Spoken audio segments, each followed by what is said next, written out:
Well, good day, everybody, and welcome to Commerce Today. My name is Darren, and as always, I'm here with my wonderful and amazing co-host, Joshua Warren. So we're excited to have you here and getting this rolling. And Josh, you were talking to me before the show and kind of as we prep for this about you getting or saw 38x response, basically 38 times better response to a marketing outreach. And I'm like, no way. Come on, you're pulling my leg. So that's what we're talking about today, guys. Tell us about it. Yeah, so specifically that was a 38%, or not 38%, 38 times higher engagement on Mastodon versus Twitter. So there was a brand that A dinosaur, you mean? not the dinosaur. Oh, okay. But there was a brand that posted the exact same thing on Twitter, the exact same thing on Mastodon, and it's just insane. I'll just actually jump right into it and then explain the dinosaur. So the post on Twitter saw 12 engagements, despite the brand having a following of over 16,000 Twitter users. On Mastodon, they saw 450 engagements from only 4,100 users. So smaller following on Mastodon, much bigger engagement level. Well, it truly is a dinosaur then. It is. It's not as old as a dinosaur, but it is as big as one, or hopefully will become that way. But yeah, we're kind of joking about it. But basically, Mastodon is you could call it a social network of sorts. But it's not really, in a lot of ways, a social network. It's something that's a little bit different. I don't think we have a word for this yet. Well, wait a second. A lot of people call it the Fediverse. So Really? Okay, wait a second. Come on, I'm calling this out here. You're either pregnant or you're not. There's not really an in-between. So how does this work? Tell me a little bit more. Help me understand this. So Mastodon, it actually started, it's got its roots in open source. It's actually a German nonprofit that started this whole thing. And it's an open standard, anyone can run a Mastodon server. Now, just because you're running a Mastodon server, and I guess, you give me that look. All right, going back another step. So Mastodon server, basically, there's a website. People can go to it. They can create an account, and they can post messages that other people on that server see. They can follow other people on that server and interact with other people on that server. And if you're just looking at just the server's website, you could almost say, hey, this looks kind of like Twitter. But Well, I was gonna pause you there and say, how is this different? And I have this much knowledge, but how is this different than Discord? it's a good question. So I guess the biggest difference is with a Mastodon server that's participating in the Fediverse, which I haven't gotten to yet. It's public. Anyone can go to that website. They can view those posts. They don't have to be given access to a Discord server. So it's designed. It's really public first, and whereas I look at Discord as kind of private or confidential first. Okay. So that's the big difference. But getting on, because I'm so excited about the Fediverse. The Fediverse is the universe of federated Mastodon servers, and they wonder why, it hasn't seen mass public adoption yet. It's so simple, but really all that means is a Mastodon server can connect to another Mastodon server. And there's a group of hundreds of servers, actually, that have all agreed to a certain set of standards. They've all connected together. That means all the users on those servers can see the posts from users on the other servers. And again, now you kind of get to the point where you have Twitter, sort of. And the sort of, Okay. the sort of really comes down to if you aren't following someone and you're looking at a public feed, the default public feed will just show you posts from your own server. And so if you sign up on a server, and this kind of jumps to some fun we were having before the show, I was introducing Darren to the list of Mastodon servers from Join Mastodon. And you can join a server. For instance, there's actually a server for the PHP community. And so it's all PHP developers. You can join that one, and all the posts you're going to see by default are from everyone else on that server. Lots of PHP talk.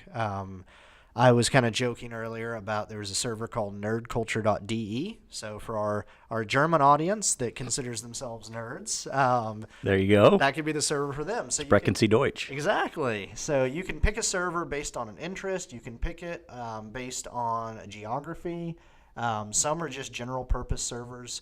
The thing you have to remember is that the name of your server is part of how people find you. And so this is actually something in an article I wrote recently about Mastodon for for e-commerce brands, which is what we're supposed to be talking about today, they may want to consider, unless your target is German nerds, you might not want to sign up on nerdculture.de because let's say you are Walmart. Your Mastodon name would be Walmart at nerdculture.de. So may not really fit with the brand image that you want. Might, I don't know. Well, okay, so you directed me to Mastodon, and I'm looking at the litany of options that are out there. And I first need to tell you that I think I would have paralysis of analysis just trying to decide where I might want to go for this craziness.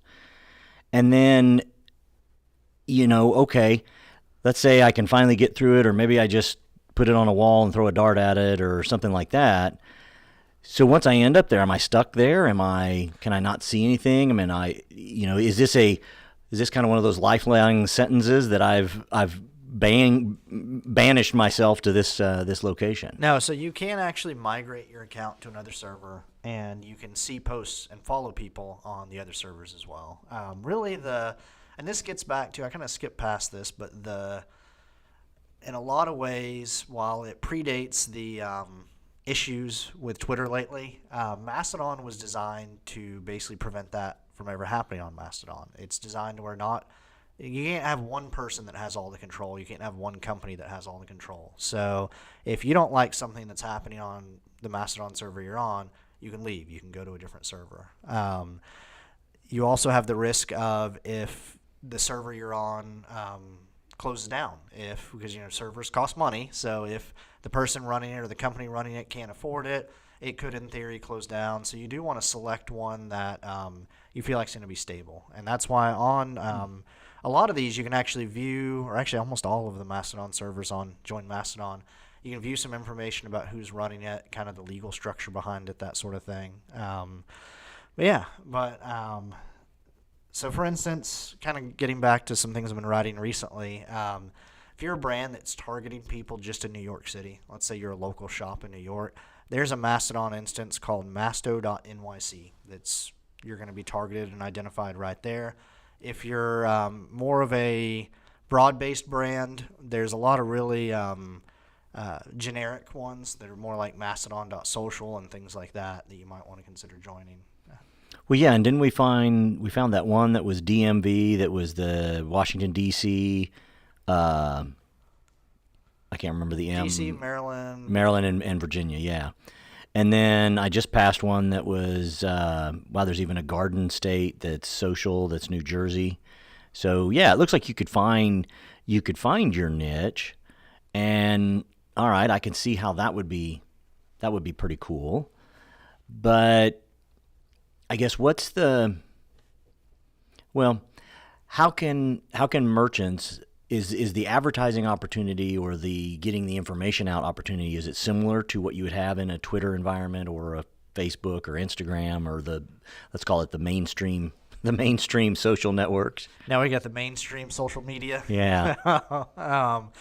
It's fairly similar to Twitter. The biggest difference, and the reason that that brand saw that 38 times increase in engagement, is there's no algorithm that basically every post that you make, everyone that is following you is going to see that. Whereas on Twitter, Facebook, especially lately, there's an algorithm that some cynics, which they're probably right, think is designed in part so that brands, if you want to reach your followers, have to pay. You have to pay to advertise to reach those people. Your tweets, your Facebook posts aren't necessarily going to show up in their feed otherwise. And then again on Mastodon, no ad sales, no ads, no algorithm. All your messages will go out to everybody that's following you. So let me ask you this: you were talking about, you said the big one, Walmart. Could it be a good thing if Walmart were to create their own server? Yeah, and there's actually people that are doing that and that are then tying those servers into the Fediverse, signing into the other Mastodon servers or to that network. I've even there's an e-commerce expert I follow that he actually created his own server. So he has his whole username is basically just very similar to what his email address would be, because he has his own private but public and connected into the network server. Interesting. So I guess what all does it take to to run this kind of server? Is it just, hey, get something Amazon AWS or something like that? Yeah, the server I'm on actually is run just on an AWS platform. And so that part's pretty simple. If you're familiar with or have staff that's familiar with running open source applications on the web, that part's pretty simple. I think the hardest part is you are at some level making a commitment whenever you set up these servers that you'll keep it stable, you'll keep it running. And some of the servers do moderate, and they will typically they're only going to filter out illegal content. They're really the agreement to join that Fediverse says you're not really going to censor based on viewpoints. Right. But you do have to then have kind of some people that are going to regulate what happens on that server. So if to our merchant friends that are listening, do you feel, Josh, that, I mean, do they need to run out and either join a Mastodon server or create their own, or is this a, hey, we're giving you the pregame warm-up, check it out, put it on your roadmap or on your view screen, if you will, but it's not something that you want to have to do right away? I think for all e-commerce brands, you ought to join Mastodon. You ought to at least reserve your brand name, kind of pick which server you want to be on, get your brand name, and then from there, what you do with it depends a lot on your target audience. If you are dealing with a lot of people that are on the cutting edge, that are really active in technology, you probably ought to be posting on Mastodon. Like, I don't know if they are or not. Brand that just comes to mind is Anchor, that makes all those chargers. Oh, yeah. If they're not already on Mastodon, they need to be. They ought to be. But then if you're someone that is targeting an audience that, is slow to adopt things, maybe if your audience either isn't on the web yet or they're all still on Facebook, then you probably don't need to worry about doing more than just reserving your brand name. Do you think Apple is on Mastodon? Really fun fact, there was a VP of Apple that joined Mastodon, and for a day or two after he joined, because nobody knew he had joined or who he was, for a day or two you could actually send him a message and he was interacting with people until obviously the following got too big and too many people found him. But there are Apple executives on Mastodon. Oh, and Mastodon messages, that reminds me of another fun fact that we were joking about beforehand. On Twitter you tweet. On Mastodon you toot. So some of the naming of some of this, I just envision some interesting social media marketing conversations at brands. Now, are the messages that they do, I mean, are they limited to like the 140 characters like a tweet? There is a limit. However, each server seems to kind of have some different rules, and there's not really a clear standard that I've seen yet. I've seen some servers that have wanted to limit it down to tweet size, some that were allowing a little bit bigger posts. And that's the interesting thing about Mastodon is even though it's been around for a few years now, it's really the last 6 months that it's gotten the limelight, and I think they're still deciding exactly how it's going to work, what it's going to look like. And we're going to have some information in the show notes about kind of where to join and even where to find you and be able to connect up and everything, correct? Yes, you can toot at me. There we go. Gosh, I've been looking forward to doing that for a long time. All right. I guess as we close this up a little bit here, where do you see this going? I guess where's you're definitely a futurist as you look at things. So this is kind of interesting and has some coolness to it and definitely some freedom for some people. But where do you think it might go? I think in the next 1 to 6 months, we're going to see for sure. I think it's at kind of that point in time where this could become the next big thing. I know that even some of the things coming out of the U.S. government right now, they're really looking at the commercial social networks. They're looking at how they're using our data. There's a lot of backlash against that. I think that there's definitely an opportunity here where Mastodon becomes kind of a major player as far as social networks go, and could be incredibly useful for all brands. But it's really going to depend on, is this just a flash in the pan? People are interested right now because all the Twitter headlines, or is this going to be a long-term basically change in society at some level? And I'm hoping for that, honestly. My background in open source, my interest in freedom, I love the idea of Mastodon, but realistically, I think it's too soon to see, and that's why I would say those those brands who you feel like your audience is going to engage or resonate with something like this, jump on there, because there's basically free advertising for you. But if your customers are a little slower to move on things like this, then they may never make it to Mastodon. So that might not be the right fit. That makes sense. I think, as with anything, is there some money involved with it is really going to potentially drive some things. However, you never know.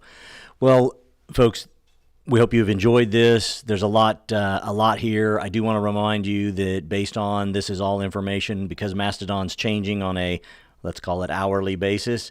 This is based on the hour that we're doing and putting this podcast together. So you have been fair warned. Your mileage may vary. It may be totally wildly different by the time you hear this. But we love it that you've joined us, and we welcome you to be here next time. And until then, take care and have a great day.